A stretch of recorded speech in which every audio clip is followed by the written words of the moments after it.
Okay, dauna na si Doklar. Samantala ako kumakain ng pechay.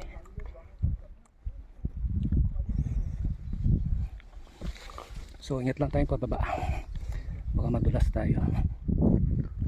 Okay, ayan.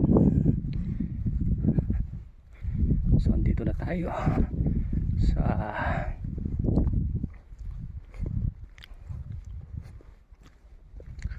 ginagawa ni Doklar.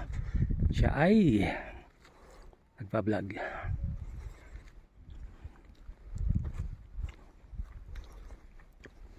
Fulfilling. Oh, ito yung magandang bulaklak sa Mountain Buck. Good morning. Yan, good morning kay Ma'am Christina. Oh, ayan to pagdaan-tan. Mabalinti ko, mabalinti agpa-picture dito. Ay, mabalinti. Okay.